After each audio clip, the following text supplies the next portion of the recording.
You know that moment when your body knows what to do, but your mind won't let you go? That's exactly what I've spent my entire life helping athletes overcome. Because I used to be that kid, the one that wanted to go for it, but couldn't trust myself to have it happen. I grew up in martial arts, started when I was 7, black belt by 12, the classic structure and discipline upbringing. But at 12 years old, everything changed when my instructor showed me something I had never seen before. He did a kip up, 540, B-twist, Webster, backflip.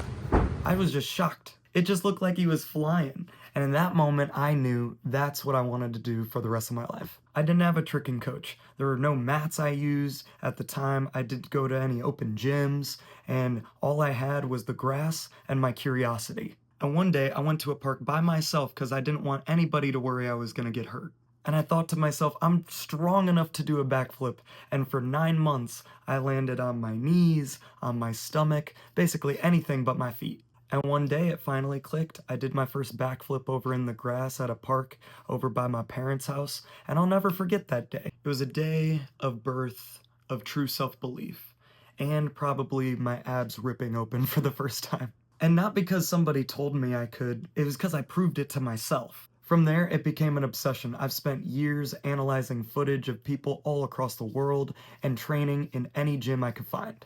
It's that unshakable feeling when your body and your mind start to finally speak the same language. By 19 years old, I fully transitioned from martial arts to tricking, no more forms and belts, just constant learning and freedom of movement. But it wasn't about showing off, it was about chasing that feeling that first time I flipped, that click moment when effort and belief finally come together. Tricking wasn't really a sport to me, it was more of a conversation with myself.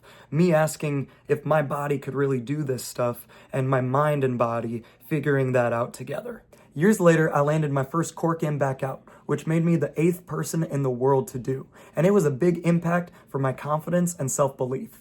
I felt unstoppable, only landing my first full-in back-out a month before that. The best part wasn't being 8th in the world to do it or checking it off my list of moves. The best part about it was seeing the floodgates open for the other people around the world to do it.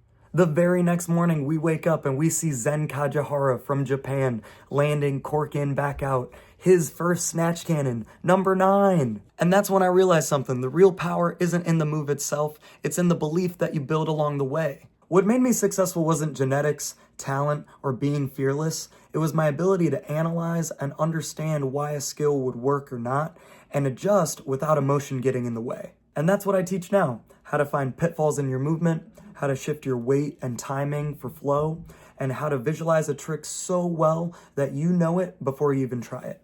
Because when you trust your body, fear becomes information, not a stop sign. Now, that journey from the kid landing on his stomach for 9 months to being flown out across the world has evolved into the Fearless Acro training program and the Axis Tricking training program. I teach them how to turn fear into feedback, pressure into play, and nerves into gratefulness. Every time I watch my athletes land a skill that they were terrified of, it's like watching my younger self back.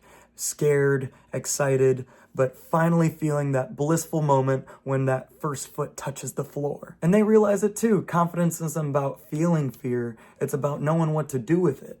Now I coach with one mission, to teach athletes that their body already knows more than they think it does. Confidence is built through proof. One skill, one drill, one rep at a time. Fear doesn't mean stop, it means that you're close, because every time you face it, your body learns, your beliefs grow, and your confidence compounds. I'm putting a link to this video or an action you can do that we can book a call and I can see where you fit best.